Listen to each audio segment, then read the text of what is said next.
السلام عليكم ورحمة الله وبركاته. أصحابتك وحرن جنة الكمركة للسود وواضح أدي هذا وما هتسنتهين مقال كم حربا إن ندي كله وذاقه صومالي كله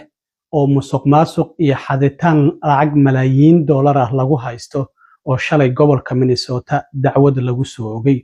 ذاتك دعوة لجو سوقي وسدد قف لكن لح كمده وصومالي حدبه ذات كان إمس العجة هي قاتين ذاتك أي كحدين ذات نقول أي أحيان ذات كاسنا maxay yihiin waan idin la wadaagaya baaritaankuna wali waa u socdaa waxa laga yaabaa dad kale in dacwad lagu soo oogo arimahaas oo idil ayaan idin socodsiinaya balse marka hore soo dhawaada umrada sanadkan salaana group waxay idin haysaa adeegyo cusub waxaana kamid ah adeegyadaas hoteello u dhow labada xaram ee Makka iyo Madiina looga halweyn karo xilliyada salaada 2 gaaridaad ku soo booqan doonto goobaha muqaddaska ah ee lagu xusayo taariikhda islaamka 3 barida qaabka loo guto acmaasha umrada 4 وعمرينta waalidka ama walaalka oo geeriyooday ma nawoodin 5 hadii aad tahay qof qaba baahi khaas ah xagga caafimaadka waxaan ka caawin doonaa gudashada acmaasha hadaba ku soo dhawow qiimo jaban oo ku raali gelin doona balfaafahintaas dheer fadlan WhatsApp number eber 96454927 mahadsanidin معك أبي ضلحة حفظين القرآن الكريم كي علوم تشريعه ومع لغو برت القرآن الكريم تجويدك أغرسك قرسته هي حاجاتين تفرتها عاد صدق كلا تكبرن كرتا عربية حسن المسلم كسيرة النبي سفينة النجاة يا تربية الإسلام وحنو أدينا عرورت يدك واوين وصابير مانتا سيادون نقطة حافظ القرآن بلشد يفتينو هرسيدا وحي فافاين تصدير تلحيو تليفون لمرضى هاشدك كاغا موقدا waalidiinta Soomaaliyeed ee jecel waxbarashada waxa la ogeysiinayaa looguna bishaareynayaa in maxadka waxbarashada ee Somali Islamic Online oo ku hayo barnaamij waxbarasho diimeed ah oo ka caawinaya in adiga iyo ilmahaaguba aad si fudud u barataan quraanka iyo culumta shareecada maadooyinka dugsiga laga baranayna waxa ka mid ah quraanka hikaada ahadiista ducooyinka tarbiyada asaasiga ah ee ilmaha tafsiir iyo qaybaha kale ee culumta shareecada qaabka waxbarashada dugsigaarina waa hab online ah oo waxbarashada aad ku qaadanaysan waxaanad kala xiriiri kartaa gmail-ka iyo lambarada shaashada kaaga muuqda waxaa jirtay bishii 7 ee hadda la soo dhaafay in 15keedii ay jiraan ilaa iyo 8 goobood oo isugu jira guryo iyo waliba goobo ay lahaayeen kambaniyo bixiya lacagahan Medicaid-ka intay ku biilgareeyaan dadka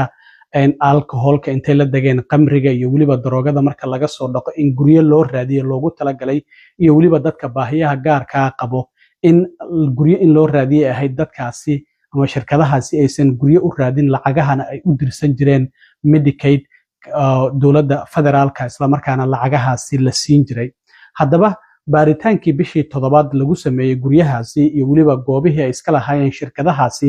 dadkii iska lahaa qaarkood ayaa dacwadan lagu soo oogay waxa jirtay baaritaanku markii uu bilowday ilaa iyo hadda in ay jirto in ilaa iyo 115 adeeg bixiyaal ah oo shirkado kala duwan ah in laga joojiyay lacagihii la siin jiray isla markaana hadda 120 baaritaan oo kala duwan ay FBI-da ay wadaan laakiin arrintan waxa la leeyahay barnaamijkan loogu talagalay la yiraahdo House Stabilization Services ama HSS oo wasaaradda ama waaxda caafimaadka gobolka Minnesota u qaabilsan ee HSS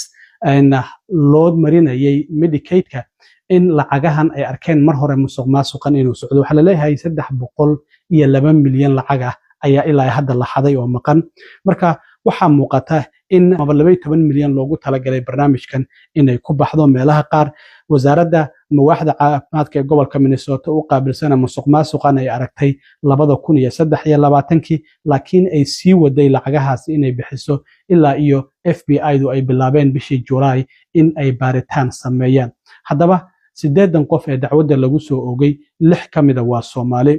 waxaana ay kala yihiin sida soo socota 4 qofood oo Soomaaliya waxay iska lahaayeen shirkadda la yiraahdo Brilliant Minds LLC waxaana lagu eedeynayaa inay qaateen lacag ka badan 2.3 milyan afartaasi qof waxay kala yihiin Mukhtaar Xasan Aadan oo 30 jir ah iyo sidoo kalena Mustafa Dayib Ali oo 29 jir ah iyo Khalid Ahmed Dayib oo 26 jir ah kulay labadaas qof waa qaraabo sida ka muuqato iyo sidoo kalena Cabdifataax محمود محمد oo 27 jir ah waxa lagu eedeynayaa afartaasi qof oo Soomaalida ah in ay xadeen lacag dhan 2.3 milyan laba waxa jirto aabe iyo wiil is dhalay oo Nigerian inay yihiin aan u maleynayo oo iyagana la kala yiraahdo Christopher iyo sidoo kale waxaa la kala yiraahdaa Emmanuel 62 jir waa aabaha wiilkuna waa 32 jir waxay iska lahaayeen shirkad ay ugu magac dareen Flatcare Inc waxaana iyagana lagu eedeynayaa 2.3 milyan oo dollar looga shakisan yahay inay xadeen waxaa jirta laba wiil oo walaalaha oo Soomaali ah oo laba company oo kala duwan lahaa oo iyagana lagu eedeynayo lacag ku dhawaad 3 milyan ama 4 milyan ku dhawaada in iyagana ay ku maqan tahay labadan wiil waxa ay kala lahaayeen labada shirkadood oo kala yiraahdo Leo Human Services iyo waliba Liberty Plus LLC waxaana lagu kala eedeynayaa in Asad Ahmed Adow oo 26 jir ah isla markaana iska lahaa shirkadda Leo Human Services inay ku maqan tahay lacag dhan 2.7 milyan oo dollar halka sidoo kalena wiilka kale la dhashay Anwar Ahmed Adow oo 25 jir ah isagana iska lahaa shirkadda la yiraahdo Liberty Plus LLC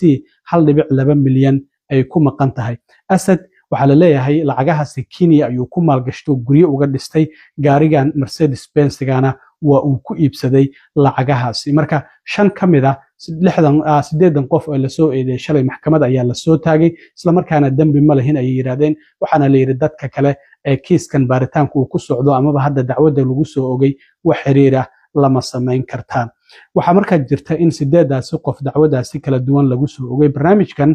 waa gobolkii ugu horeeyay ayuu ahaa gobolka Minnesota oo bilaabo sanadkii 2020ka isla in Medicaid ay dadka aan guryaha haysan sida homelesska dadka drugska laga dhaqay iyo alcoholka iyo dadka aan laxaadkoodu u dhameystiran baahiyaha gaarka qaba in guryo loo raadiyo Medicaidna ay lacagtaasi bixiso marka 2.6 milyan ayaa loogu talagalay laakiin waxa la ogaaday in 2024kii 100 milyan ay kor u dhaaftay lacagaha loogu talagalay hadda sidoo kale waxa jirta arbacadii gudoomiyaha gobolka Minnesota Tim Walz inuu wareegti ka soo saaray arrintan oo uu leeyahay waa in musuqmaasuqa lala dagaalamaa isla markaana kalsoonida shacabka dib loo soo celiyaa waxaana uu sheegay in dib loo eego laysinkana lagala laabto shirkadaha loo malaynayo inay qatar ugu jiraan inay musuqmaasuq ay sameeyaan diiwaangelintana lagala laabto golaha loogu talagalayna ay bishii mar kulmaan isla markaana xog isweydaarsi ay sameeyaan haddaba shalay waxaa ku dhawaaqay dacwadahan kusimaha xeerlaaliyaha dowladda federaalka u qaabilsan gobolka Minnesota Joseph Thompson marka hore waxa uu ka sheekeynayaa barnaamijkan sida uu ku bilowday iyo lacagaha loogu talagalay isagoo arrimahaasi ka hadlayana waxa uu yiri My name is Joe Thompson. I'm the acting United States Attorney for the District of Minnesota. We're here to announce the first round of indictments in the ongoing investigation of fraud in the Housing Stabilization Services State Medicaid program. The HSS program is riddled with fraud. The story has become all too familiar. Minnesota started the Housing Stabilization Services program in 2020. We were the first state in the nation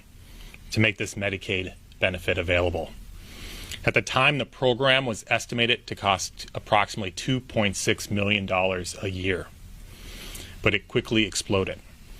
It grew to more than $100 million a year in Medicaid billing within just a few years. Hundreds of companies enrolled in the program and began claiming to provide housing stabilization services to thousands of clients throughout the state of Minnesota. Many of these companies operated out of dilapidated storefronts or rundown office buildings that were full of other fraudulent healthcare companies, such as the Griggs Midway building in St. Paul. Rather than being general healthcare or social services providers, many of these companies were devoted exclusively to billing the housing stabilization program. Joseph Thompson sidoo kale waxa uu ku dhawaaqay magacyada 6 qof ee dacwadda lagu soo ogay shirkadaha iska lahaayeen iyo waliba koox waliba inta lacag ah oo ay xadeen isagoo arrimahaasi ka hadlayana waxa uu yiri Today we are charging 8 defendants for their role in this fraud scheme. 4 defendants, Mokhtar Hassan Aden, Mustafa Ali, Khalid Daib,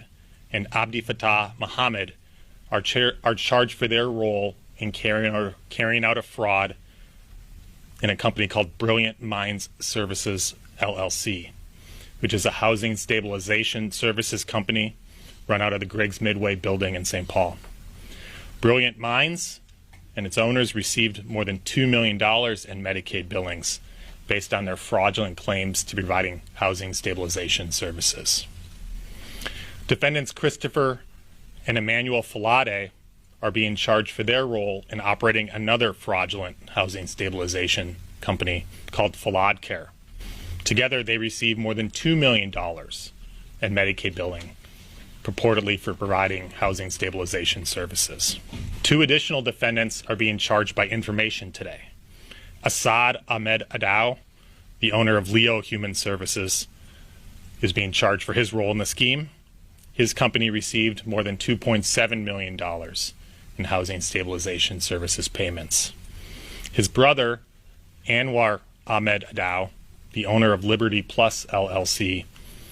is also being charged here by information. He and his company received more than $1 million in Medicaid payments for fraudulent housing stabilization services claims. All of these defendants and the others that we are investigating followed a similar scheme. They identified vulnerable individuals, Medicaid eligible individuals, many of whom were being released from drug or alcohol rehab facilities. They signed them up to receive housing stabilization services to help them, purportedly to help them find stable housing. And then they billed them for services that they did not, or they billed Medicaid for services they did not actually provide. Despite the hundreds of millions of dollars in payments that have gone out from the state of Minnesota to housing stabilization services companies,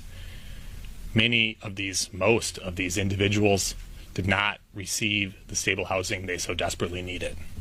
The money was just simply stolen. kusimaha xeraalyaha dowladda federaalka u qaabilsan gobolka Minnesota Joseph Thompson waxa uu sidoo kale sheegay in shakhsiyaadkan ay shirkadaha u furteen in lacagtan ay ku xadaan laakiin aysan u furanin in dadka adeega u baahan ay adeegaasi ay siiyaan isla markaana dad aysan adeeg siin ay dhahayeen adeegan siinay lacagahaasina ay iska soo dirsanayeen. waxa uu sidoo kale sheegay in kooxdan 8 qof ay tahay dadkii ugu horeeyay ee dacwada lagu soo ogo baaritaankana wali uu socdo bilaha soo socda iyo todobaadyada soo socdana ay jiri doonaan kuwa kale oo dacwada lagu soo ogo isla markaana loo maxkamadeyn doono koox sidii loo maxkamadeeyay dadkii ku lug lahaa kiiskii Feeding Our Future ee lacagtii loogu talagalay cuntada in lagu siiyo carruurta xilligii coronaviruska oo iyaduna la xaday. marka waxa uu yiri baaritaanku waa uu socdaa walina ma uusan dhamaanin laakiin dadkan waa dadkii ugu horeeyay ee dacwada lagu soo ogo.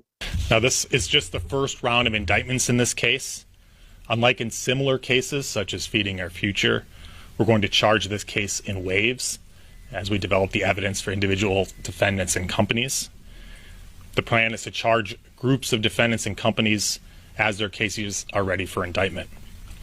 This investigation is ongoing and it's being conducted by agents from the FBI, Health and Human Services, OIG, and the IRS, along with the assistance of many other law enforcement agencies, including the Postal Inspection Service and the Minnesota Bureau of Criminal Apprehension. As I said, the investigation is ongoing and we expect additional charges to be brought in the coming weeks and months. aad iyo aad u mahadsantiin asxaabta intaan mar kale kulmi doono waa saaxiibkiin cilmi waaro idin la sida iyo nabadgelyo.